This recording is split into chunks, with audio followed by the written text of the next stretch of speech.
இப்ப இயேசுக்கு ஒரு இன்விடேஷன் வருது. இயேசுவை பின்தொடர்ந்து வந்த அநேகர் அவரை கூப்பிடல. நல்லா கவனமா பார்க்கணும்.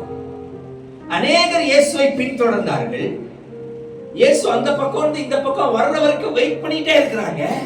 ஆனா யாருமே இயேசுவை தன் வீட்டுக்கு கூப்பிடவே இல்லை. இவன் whatever problem, என்ன பிரச்சனைகளா இருந்தால். இங்க ஒரு மனுஷன் இருக்கிறான், யவீரு என்கிறவன். அவன் வந்து ஆண்டவரை எப்படி கூப்பிடுறான்னா, ஐயா என் வீட்டுல ஒரு பிரச்சனை, அந்த பிரச்சனையை சரி செய்வதற்கு நீங்க என் வீட்டுக்கு வரணும். அப்படிதானே வசனம் சொல்லுது. வசனத்தை வாசிங்க, திருப்பி இருக்கா. என் குமாரத்தி வாசிங்க.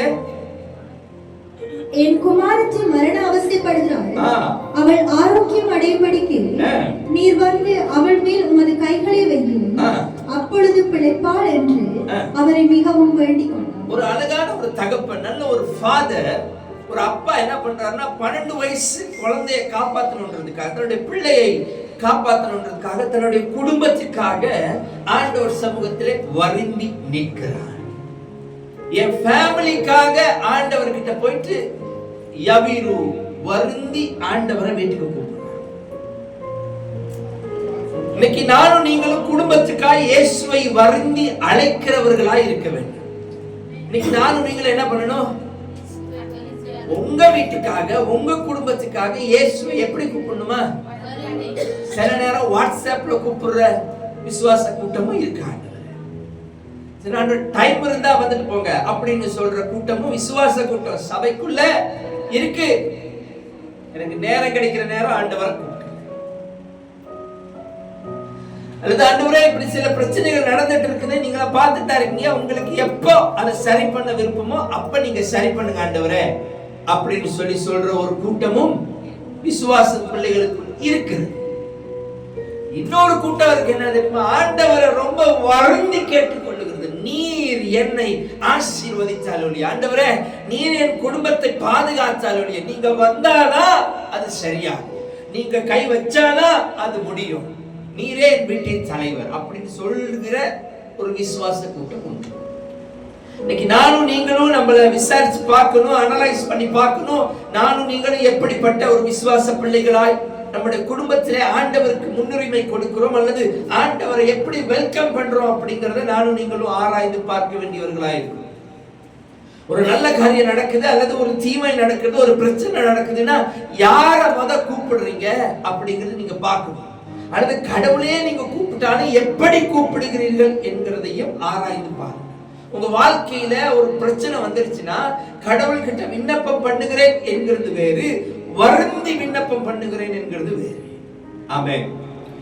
நான் இன்னைக்கு பேச போகிறது வருந்தி கூப்பிடுகிற விசுவாச கூட்டத்தை குறித்து. ஆமென். இப்போ ஒரு இந்த தகப்பன் என்ன பண்றாருன்னா, தன்னுடைய பிள்ளை மரண அவஸ்தைப்படுகிறார். நல்லா கவனமா கேளுங்க. என்னவா? சாவுக்கு ஏதுவான ஒரு வியாதியில பாதிக்கப்பட்டுட்டாங்க. அவங்க பாதிக்கப்பட்டதுனால ஆண்டவரே நீங்க வந்து என் வீட்டுக்குள்ள சுகப்படுத்தணும்னு சொல்லி எப்படி கேட்கிறானா? வருந்தி கேட்டுக்கொள்கிறார். ரொம்ப ப்ளீஸ் பண்ணி கெஞ்சி ஆண்டவர் இடத்துல மன்றாடுகிறார். ஆண்டவர் என்ன பண்றாருன்னா, சரி யவீரு கேட்ட உடனே அவர் அவனோடு கூட போனார். திரளான ஜனங்கள் அவருக்கு பின் சென்று அவரை நெருக்கினார். ஜனங்க ஃபாலோ பண்ணிக்கிட்டே இருக்கிறாங்க. ஜனங்க இயேசுவை தொடர்ந்து போயிட்டு தான் இருக்கிறாங்க. ஆனா கூப்பிட்டது யாரு? ஒரே ஒரு மனுஷன். அவர் போயிட்டு இருக்கிற வழியில யவீரோட வீட்டு பட்டணத்திற்கு போயிட்டு இருக்கிற நேரம் ரோட்ல ஒரு சம்பவம் நடக்குது. என்ன சம்பவம் நடக்குதுன்னா, 12 வருஷமாய் பெரும்பாடுள்ள ஒரு ஸ்திரீ. வசனம் எப்படி சொல்லுது? அநேக வைத்தியர்களாலே கைவிடப்பட்டு, மருந்துக்கெல்லாம் செலவு பண்ணி, வைத்தியர்களுக்கெல்லாம் செலவு பண்ணி, தன்னுடைய ஆஸ்தியெல்லாம் அழிச்சு, ஒண்ணுமே சரி வராத நிலைமையில ஒரு பொண்ணு இயேசு அந்த வழியிலே வருகிறார் என்று கேள்விப்படுகிறார். எப்படி? நான் இந்த பிரசங்கத்தை எங்க கொண்டு போறேன்னா, யவீரோட வீட்டுக்கு இயேசு போய் கொண்டிருக்கிற நேரம், யவீரோட வீட்டுக்கு போற பாதையில இயேசு போயிட்டு இருக்கிற நேரம், 12 வருஷமா வியாதியிலே பாதிக்கப்பட்ட ஒரு சகோதரி இயேசு யவீரு வீட்டுக்கு போகிறார் என்று கேள்விப்படுகிறார். எப்படியா? இயேசு யவீரோட வீட்டுக்கு தாங்க போறாரு. அங்கதான் இன்விடேஷன். போற வழியில நிறைய ஜனங்க சுத்துறாங்க. அங்க இந்த சகோதரர் என்ன பண்றாரு, இயேசு கிட்ட போக முடியாது, ஏன்னா அவருடைய பிரச்சனை வேற மாதிரி இருக்குது. அதனால போயிட்டு வஸ்திரத்தின் ஓரத்தை தொட்டாகிலும் சுகமாவன்னு சொல்லி தொட்டு சுகமடைகிறார். இப்ப இந்த சம்பவம் உங்களுக்கு தெரியும். அவள் தொட்டு சுகமடைந்த பின்பு இயேசு போற பயணத்தை நிப்பாட்டி நின்னு கொஞ்ச நேரம் பேச ஆரம்பிக்கிறார். இப்ப என்ன சம்பவம் நடந்துட்டு இருக்குது, யவீரு வீட்டில ஒரு மகள், 12 வயசு பிள்ளை, வருந்து கேட்டு கொண்டவனுடைய மகள், யார் இன்விடேஷன் கொடுத்தாங்களோ அவங்களோட பிள்ளைக்கு சுகம் இல்லை. இயேசு அங்க போயிட்டு இருக்கிற நேரம் இடையில ஒரு சம்பவம் நடக்குது. இந்த சம்பவம் என்ன செய்துன்னு கேட்டீங்கன்னா, யவீருவினுடைய வீட்டுக்கு இயேசு போகிற அந்த நேரத்தை தாமதப்படுத்து. எத்தனை பேர் என் கூட இருக்கிறீங்க? வருந்து கேட்கிறவனுடைய வீட்டுக்கு இயேசு பிரயாணம் பண்ணுகிறார். வருந்து கேட்கிறவனுடைய வீட்டுக்கு இயேசு போகணும்னு முடிவு பண்றாரு. அவர் போயிட்டு இருக்கிற நேரம் இடையில நடக்கிற சம்பவம் தேவனை தாமதப்படுத்துகிறது. அதனால ஒரு காரியம் நடக்குது. என்னன்னு வாசிக்க பார்க்கலாம். ஜனக்கூட்டத்துக்குள்ளே அவருக்கு பின்னாக வந்து அவருடைய வஸ்திரத்தை தொட்டாள். உடனே அவளுடைய உதரத்தின் ஊரல் நின்று போயிற்று. அந்த 35வது வசனம். அவர் இப்படி பேசிக் கொண்டிருக்கையில் ஜெப ஆலய தலைவனுடைய வீட்டிலிருந்து சிலர் வந்து, உம்முடைய குமாரத்தி மரித்து போனார். என்ன சொல்றாங்க? ஐயா, இயேசு நடுரோட்ல நின்று பேசிக்கிட்டு இருக்கிறாரு. போக வேண்டிய வீட்டுக்கு போகாமல் நடுவுல நின்று பேசிக்கிட்டு இருக்கிறனால வீட்டுல இருந்து செய்தி வருகிறது. இன்விடேஷன் கொடுத்த இடத்துல இருந்து என்ன வருதுன்னா, உன்னுடைய மகள் மரித்து போனால் இன்னும் ஏன் அவரை தொந்தரவு செய்கிறீர்கள்? As a father, ஒரு குடும்ப தலைவனாய், ஒரு அப்பா, அந்த யவீருவின் இடத்துல என்னை வச்சு காலையிலிருந்து என்ன யோசிச்சு பார்த்துட்டே இருக்கு. நான் ஆண்டவர்கிட்ட விண்ணப்பம் பண்றேன், என் பிள்ளைக்கு சுகமில்ல ஆண்டவரே, நீங்க எப்படியாவது சுகப்படுத்திடணும். ஆண்டவர் எனக்கான அற்புதங்களை செய்கிற அடையாளங்களை காட்டிக்கிட்டே வராரு. அதுக்கான சைன் எல்லாம் எனக்கு தெரிஞ்சிட்டே இருக்கு. சடன்லி எல்லாமே அப்படியே பிளாக் அவுட் ஆயிடுச்சு. எனக்கு ஒண்ணுமே தெரியல. இயேசுவோட அடுத்த மூமெண்ட் என்னன்னு என்னால கணிக்க முடியல. தேவனுடைய அடுத்து என்ன செய்ய போகிறார் என்று என்னால் யூகித்து பார்க்க முடியவில்லை. தேவன் என் கூட தான் வந்தாரு, எனக்கு பதில் தர்ற மாதிரி இருந்தது. ஆனா சடன்லி பாத்தீங்கன்னா எனக்கு எதுவுமே கேட்கல. எனக்கு அப்படியே பிளாக் அவுட் ஆன மாதிரி ஆயிடுச்சு. ஏன்னா இயேசு அந்த சகோதரனிடத்தில் பேசிக் கொண்டிருக்கிறார். ஒரு செய்தி வருகிறது, ஐயா உங்க மக, உங்க பிள்ளை இறந்து போயிட்டாங்க. எப்படி? அந்த இடத்திலே யவீருவின் இருதயம், ஒரு அப்பாவோட இருதயம் எப்படி இருந்திருக்குன்னு யோசிங்க. நீங்கள் எதிர்பார்த்து ஆண்டவரிடத்திலே வருந்தி கேட்டுக்கொண்ட ஒரு காரியம், நீங்க ஆண்டவரிடத்தில் எதிர்பார்த்து வருந்தி கெஞ்சி ஆண்டவரை மன்றாடி கேட்ட ஒரு காரியம் கிடைக்கிற மாதிரி இருந்து கடைசி நேரத்துல அப்படியே மொத்தமா எல்லாம் வலிச்சுக்கிட்டு போயிடுச்சுன்ற மாதிரி அப்படி ஒரு சம்பவம் நடந்தா நம்முடைய இருதயம் எப்படி உடைக்கப்பட்டிருக்கு, நம்முடைய இருதயம் எவ்வளவு கொந்தளிச்சிருக்கும், எவ்வளவு கேள்விகளோடு, எவ்வளவு ஆதங்கத்தோட அந்த ரோட்டில் நின்றுட்டு இருந்திருப்பாங்க. யார் மேல கோபம் திரும்பி? இயேசு மேலையும் திரும்பி இருக்கும். 12 வருஷமா பாடு பண்ண உனக்கு இப்பதான் டைம் கிடைச்சதா? 12 வருஷமா பொறுத்தல, கொஞ்ச நேரம் பொறுத்திருந்து என் பிள்ளைய நான் காப்பாத்திருப்பேன்.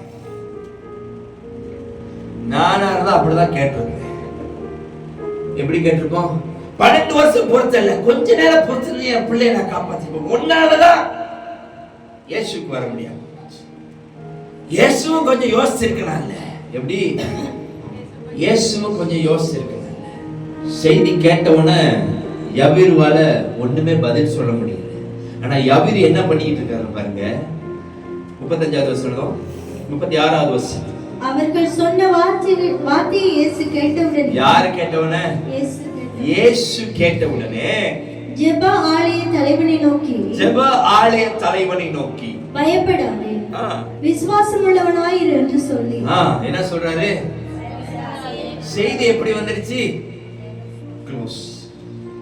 எல்லாம் முடிஞ்சிருச்சு. எல்லாம் முடிஞ்சிருச்சுன்னு உலகமே பார்த்த பிற்பாடு இயேசு யவீரை பார்த்து சொல்றார், நீ பயப்படாத, விசுவாசம் உள்ளவனாய் இரு. நீ என்ன விசுவாசத்தோடு என்னிடத்துல வந்தாயோ அதே விசுவாசத்தோடு இரு. நீ அழைக்கப்பட்டது எதை விசுவாசத்துக்காகவோ, நீ அழைக்கப்பட்டது என்ன விசுவாசத்தின் அடிப்படையில், அதே அடிப்படையில் இல்லை அப்படிங்கிற. யவீரு ஒரு வார்த்தை பேசல, யவீரு ஒரு வார்த்தை பேசல. இன்னைக்கு சில நேரம் நாம காத்திருக்கிற ப்ரமோஷன், வேலை இடத்துல நாம காத்திருக்கிற சம்பள உயர்வுகள், நாம காத்திருக்கிற நல்ல காரியங்கள், நாம சம்பாதிச்சுட்டு வெயிட் பண்ணிட்டு இருக்கிற அந்த நல்ல நல்ல காரியம், நல்ல பாராட்டுக்கள், அதெல்லாம் நமக்கு கிடைக்கிற மாதிரி எல்லாம் ப்ரிப்பரேஷன் கரெக்டா போயிட்டு இருக்கும். நடுவுல யாரோ ஒருத்தர் உள்ள புகுந்து மொத்தமா ஆட்டத்தை கலைச்சு விட்ட மாதிரி, என் வாழ்க்கையே சரிஞ்சு போன மாதிரி, என் வேலை இடத்துல என் பேரை கட்டி போன மாதிரி, என் குடும்பத்தின் இவ்வளவு நாள் கட்டி கதா அப்படியே உடைச்சிட்டாங்க அப்படிங்கிற மாதிரி ஏதாவது உங்க வாழ்க்கையில நடுவுல நடந்துட்டு இருக்கு. ஆனா இதுக்கெல்லாம் இதெல்லாம் நடந்துடக்கூடாது ஆண்டவரே, ஆண்டவரை யாரெல்லாம் ப்ளீஸ் பண்ணி கூப்பிட்டீங்களோ உங்களுக்காக தான் இன்னைக்கு ஆண்டவர் பேசிக்கொள்கிறார். ஆண்டவர் சொல்ல, நீ பயப்படாத, விசுவாசத்தோட எப்படியா விசுவாசம் உள்ளவனாயிரு. எப்படி பயப்படாத, விசுவாசம் உள்ளவனாயிரு. பேதுரு கடலிலே நடந்து போகிற நேரம் எல்லா பக்கமும் அலைகள் அவனை சூழ்ந்து கொண்ட போது அவன் பயப்படுறான். அவனுடைய விசுவாசம் தளர்ந்து போனது. உடனே என்னாச்சு? கத்திக்கு மேல நடந்தான். தண்ணீரில் மேல் நடந்தவன் உள்ள மூழ்கிட்டான். நான் சொல்றேன், நீங்க கத்தி மேல நடந்தாலும் சரி, தண்ணி மேல நடந்தாலும் சரி, உங்களுக்கு ஆண்டவர் பேசுற வார்த்தை விசுவாசம் உள்ளவன். என்ன விசுவாசத்தோட ஆரம்பிச்சியோ, என்ன விசுவாசத்தோட ஆரம்பத்திலேயே சமூகத்தில் வந்து நின்றாயோ, யவீருவே அதே விசுவாசத்தோட நீ, அதே விசுவாசத்தோட நீ. உலகத்தின் பார்வையில, உங்க பார்வையில, ரியாலிட்டியில எல்லாமே முடிஞ்சு போச்சு. ஆனா கர்த்தருடைய பார்வையில் இன்னும் முடியல. ஆண்டவர் டர்ன் ஆகினது உங்களுக்காக தான். ஆண்டவர் அந்த பட்டண தெருவில் நடந்து வருகிறது யவீருக்காக தான். எத்தனை பேருக்கு நான் சொல்றது புரியுது? இவ்வளவு நாள் ஆண்டவர் எங்க போகணும்னு ஆண்டவரே டிசைட் பண்ணாரு. ஆனா இப்போ ஆண்டவர் எங்க வரணும்னு யவீரோட விண்ணப்பம் டிசைட் பண்ணாரு. எத்தனை பேருக்கு நான் சொல்றது புரியுது? நீங்க விண்ணப்பம் பண்ணினது ஆண்டவருடைய செவிகளுக்கு கேட்டது. நீ வருந்தி கூப்பிட்டதுனால ஆண்டவர் தன்னுடைய பிரயாணத்தை உங்களுக்கு நேரம், உங்க வீட்டுக்கு நேரம் திருப்பி இருக்கிறார். நீ உன் குடும்பத்துக்காக, உன் வாழ்க்கைக்காக, ஆண்டவருக்காக நின்ன அந்த விசுவாசத்தின் அடிப்படையிலே என் ஆண்டவர் உங்க வீட்டை நோக்கி தான் டிராவல் பண்றார். நடுவுல கொஞ்சம் தாமதமாகுதே, ஆனால் விசுவாசம் உள்ளவனாய், இது உங்க விசுவாசத்துக்கான பரீட்சை. வருந்தி கேட்டுக்கொண்டவர்களுக்காக ஆவியானவர் சொல்றாரு, நீ வருந்தி கேட்டதுனாலதான் உனக்கு விசுவாசத்துல பரீட்சை. குடும்பத்துக்காய், உறவுகளுக்காய் இயேசுவை மிகவும் வருந்தி வேண்டிக் கொள்ளுகிறவர்களாய் இருக்கு. நீங்க எதெல்லாம் வேண்டி கேட்டீங்களோ, எதெல்லாம் வருந்தி கேட்டீங்களோ, ஐயா இது விட்டா எனக்கு வேற வழியே இல்லை அப்படின்னு ஆண்டவர்கிட்ட போய் ஓபன் பண்ணி நிக்கிறீங்க பாருங்க. அந்த இடத்துல உங்களுக்கு விசுவாசத்தின் பரீட்சை தான் இந்த நடுவுல நடக்கிற சம்பவங்கள். அதனால இவ்வளவு நாள் நான் பாடுபட்டு எப்படியாவது கூட்டிட்டு போயிடலாம் நிற்கும் போது, இவ்வளவு நேரம் ஆண்டவரை கூட்டிட்டு வந்ததே நான் தான், அந்த பட்டணத்துக்கு இன்வைட் பண்ணனதே நான் தான், அந்த தெருவுக்கு கூப்பிட்டதே நான் தான். நான் கூப்பிட்டனால தான் இயேசுவை அவள் சந்தித்தாள். நான் கூப்பிடலன்னா அவன் எப்படி இயேசுவை பார்த்திருப்பா? ஆனா கடைசியில எனக்கு எப்படி சொல்லுங்க, எத்தனை பேர் அந்த இடத்துல நிக்கிறீங்க? கடைசியில எனக்கு ஒண்ணுமே இல்லை. நான் சொல்றேன், ஒண்ணுமில்லாதது போல இருக்கு. ஆனா கடைசியில் இந்த வார்த்தையை சொல்லி முடிக்கும் போது உங்களுக்கு தெரியும், இப்ப வேணா இப்ப இருக்கிற கரண்ட் சிச்சுவேஷன் எல்லாம் முடிந்தது. இப்ப இருக்கிற சிச்சுவேஷன் ஒண்ணுமே இல்லாத மாதிரி நீங்க ஃபீல் பண்ணலாம். இப்ப இருக்கிற கரண்ட் சிச்சுவேஷன்ல உங்களுக்கு எதுவுமே இல்லை, எல்லாமே முடிஞ்சிருச்சு. எதுக்காக ஆண்டவர் கூப்பிட்டீங்களோ அந்த விண்ணப்பமே காணாம போயிடுச்சு அப்படிங்கிற ஒரு நிலைமையில நீங்க தெருவுல நிக்கிற மாதிரி இருக்கலாம். எல்லாவற்றையும் இழந்து ஆண்டவரே இப்ப நான் நிக்கிறேன் நடு ரோட்ல, ஆனா உம்முடைய அற்புதங்களோ வேற பக்கம் நடந்துட்டு இருக்குது. எரேமியா சொல்ற, ஆண்டவரே இப்படி எரேமியா சொல்ற, ஆண்டவரே நீர் அவர்களை நாட்டினீர், நீர் அவங்களுக்கு தண்ணி கொடுக்கிறீர், உம்மை தேடாதவர்கள் என்னமோ நல்லா வாழ்ந்துட்டு இருக்கிறான், அவன் கை வைக்கிறது செழிக்குது, அவன் சொல்றது நடக்குது, எல்லாமே நல்லா போயிட்டு இருக்கு. உண்மை தேடுகிற எனக்கோ ஒண்ணுமே இல்லையே. ஆண்டவர் சொல்றாரு எரேமியாவுக்கு, நீ காலாட்களோடு ஓடும்போது சோர்ந்து போவாயானால் குதிரைகளோடு எப்படி ஓடுவாய்? யவீருவே, இன்னைக்கு யவீருவா உட்கார்ந்து இருக்கிற உங்களை பார்த்து என் ஆவியானவர் சொல்றாரு, காலாட்களோட ரோட்டில் நடக்கிற சம்பவத்தை பார்த்து நீ சோர்ந்து போவாயானால் எப்படி சொல்லுங்களேன்? இடையில நடக்கிற சம்பவத்தை பார்த்து நீ சோர்ந்து போறியே. உங்களுக்கு தெரியுமா எதற்காக இயேசு இந்த தெருவுக்கு வந்தார்? நீங்க கூப்பிட்டதுனாலதான் வந்தார். ராமன் சொல்லுங்க, எதுக்காக இயேசு அந்த தெருவில் நடந்து வருகிறார்? நீங்க கூப்பிட்டதுனாலதான் ஏன் வந்தார்? ராமன் சொல்லுங்க பாக்கலாம்.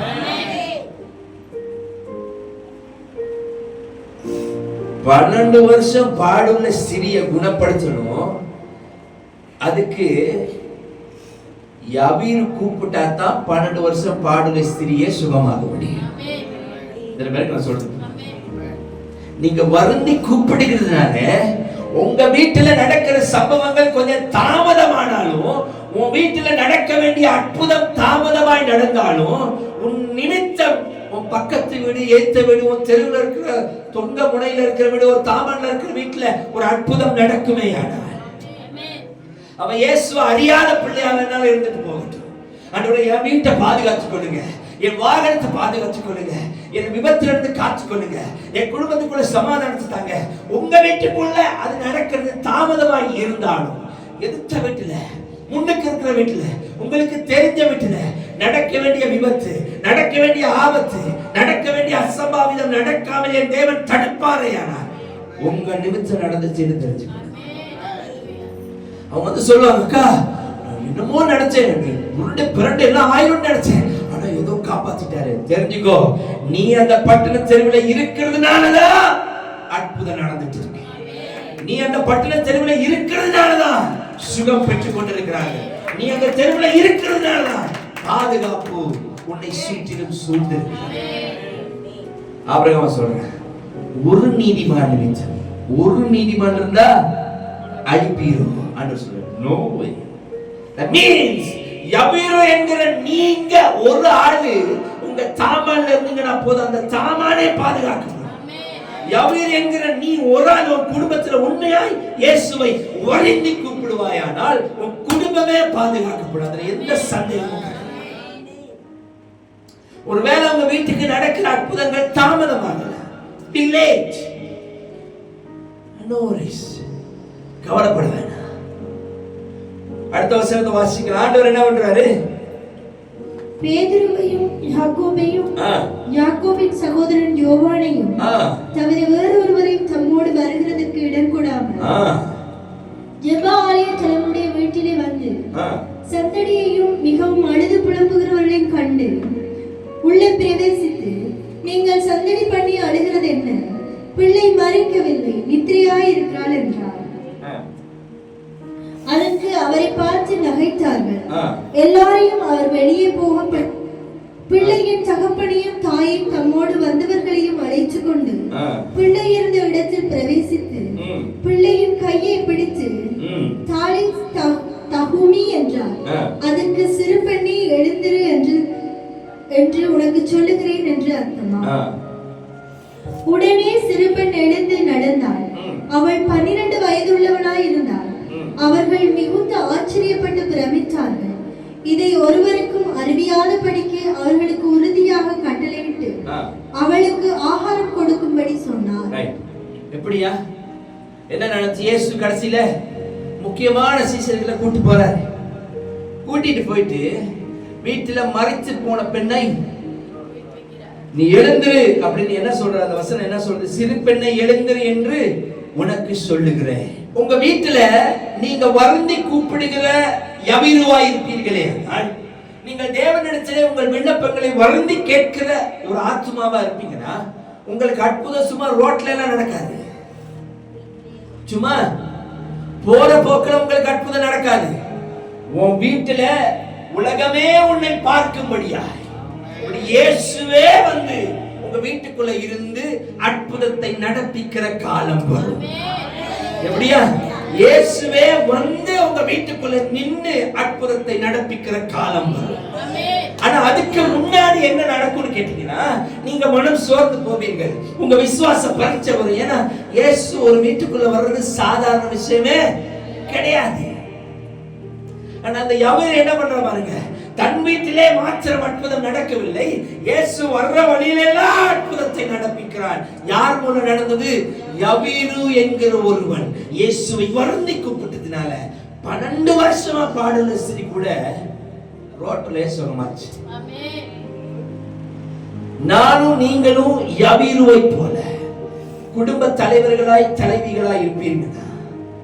உங்க குடும்பத்தில் இருக்கிறவர்களுக்காக வருந்தி கேட்கிறவர்களாய் தேவனிடத்திலே மாற வேண்டும்.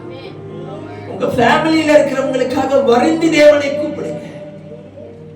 உங்கள் கணவர்களுக்காக, உங்கள் மனைவிகளுக்காக, உங்கள் பிள்ளைகளுக்காக, உங்கள் உறவுகளுக்காக, சகோதரனுக்காக, சகோதரிக்காய், சொந்தங்களுக்காக, ஒரு சபைக்காக தேவனை வருந்தி கூப்பிடுகிற ஒரு யவீருவை போல நானும் நீங்களும் இருக்க கற்றுக்கொள்ள வேண்டும். எத்தனை பேர் என் கூட இருக்கிறீங்க? நீங்க வருந்தி கூப்பிடுவீங்கன்னா உங்களுக்கு நடக்கிற அற்புதம் தாமதமா இருந்தாலும் ரொம்ப ஸ்ட்ராங்கா இருக்கும். எப்படி? ரொம்ப ஸ்ட்ராங்கா இருக்கும். சில இடத்துல ஆண்டவர் அற்புதம் செய்ய கூடாமல் இருந்ததுன்னு வேதம் சொல்லு. ஆனா யவீரோட வீட்டுக்கு இயேசு வர்றதுக்கு திரும்பினார்னா, நீங்க கூப்பிட்ட விண்ணப்பம் ஆண்டோட சமூகத்துல கேட்டுருச்சு அப்படின்னு உங்களுக்கு ஒரு சைன் கிடைச்சிருச்சுன்னா நிச்சயமாகவே முடிவு உண்டு. ஆமென். உன் நம்பிக்கை வீண் போகாது. எந்த காரியத்துக்காக ஆண்டவர்கிட்ட விண்ணப்பிச்சீங்களோ, எந்த காரியத்துக்காக ஆண்டவர்கிட்ட கேட்டீங்களோ, எந்த காரியம் நடப்பது போல உங்களுக்கு அடையாளங்கள் எல்லாம் தெரிஞ்சதோ, அதே காரியத்துக்காக என் தேவன் உங்க வீட்டுக்குள்ள வந்து அற்புதம் செய்கிற காலம். உன் நிமித்தம் அநேகர் கிறிஸ்துவை அறிகிற காலமும் வரும். என்னைக்கு நீங்க வருந்தி உங்க வீட்டுக்கு நீங்க கூப்பிடுறீங்களோ, நீங்க கூப்பிட ஆரம்பிச்சிட்டீங்கன்னா ஆண்டவர் எப்படி பண்ணுவாரா? உங்க பட்டண தெருவையே உங்கள் நிமித்தம் ஆண்டவர் மாற்றுவார். நீங்க ஆண்டவரை உங்க குடும்பத்தில் இருக்கிற ஒருத்தருக்காக கூப்பிட ஆரம்பிச்சீங்கன்னா உங்க ஒட்டுமொத்த குடும்பத்தையே ஆண்டவர் உன் நிமித்தம் மாற்றுவார். உங்களை மாத்திரம் இல்ல, ரோட்ல நிக்கிறவங்களுக்கு எப்படி அற்புதம் கிடைக்கும்? 12 வருஷம் நின்றேன், எனக்கு மாத்திரம் தான் சொல்ல கிடைக்கும். ஆனா நான் வருந்தி கூப்பிடுகிற ஒரு விசுவாச பிள்ளையா இருந்தேன்னா என் நிமித்தம், சொல்லுங்களேன், என் நிமித்தம் அநேகருக்கு.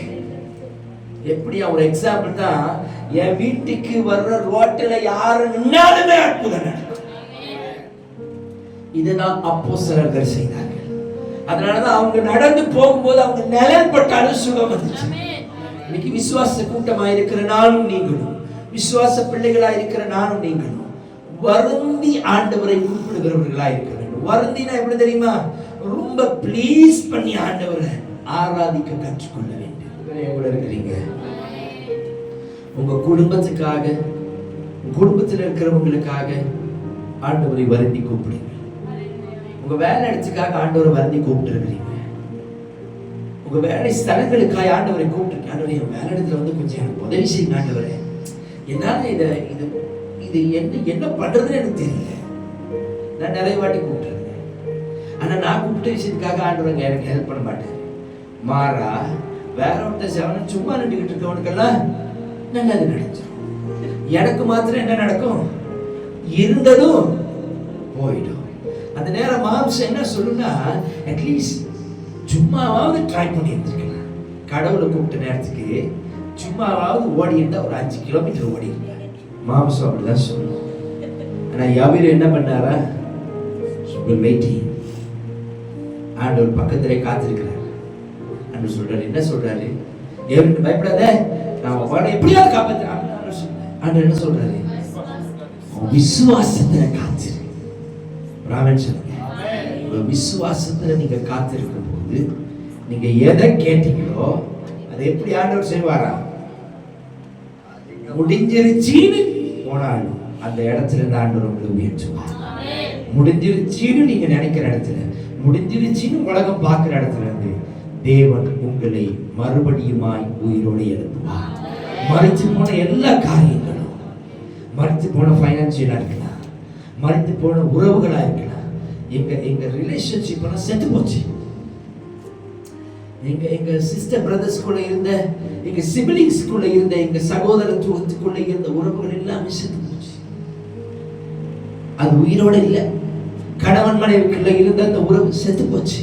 நான் சொல்றேன், நீங்க வருந்தி கூப்பிடு, வருஷ காலமா கூப்பிடுறேன். நான் ஜெபிக்கிற மற்றவங்களுக்கெல்லாம் அற்புதம் நடக்குது, சந்தோஷப்படுங்க. அப்படின்னா ஆண்டவர் உங்க பக்கம் தான் வந்துட்டு இருக்கிறார். நிமித்தம் அநேகர் ஆண்டவர் சுகமாக்கிட்டு வந்துட்டு இருக்கிறார். சொல்லுங்க, கடைசி வரை நிலை நிற்பவனே. அழைக்கப்பட்டவர்கள் அநேகர், தெரிந்து கொள்ளப்பட்டவர்கள், தெரிந்து கொள்ளப்பட்ட சந்ததி எவையோ, அழைக்கப்பட்ட சந்ததி ரோட்ல நிக்கிறவங்க. இயேசு வர்றாராமே அப்படின்னு கேள்விப்பட்டு வந்தாங்க. ஆனா இன்விடேஷன் வச்சு அழைப்பிதழோட கூட்டிட்டு போனா பாருங்க, அப்படிப்பட்ட சந்ததியா தான் இன்னைக்கு நானுடைய நிக்கிறோம்.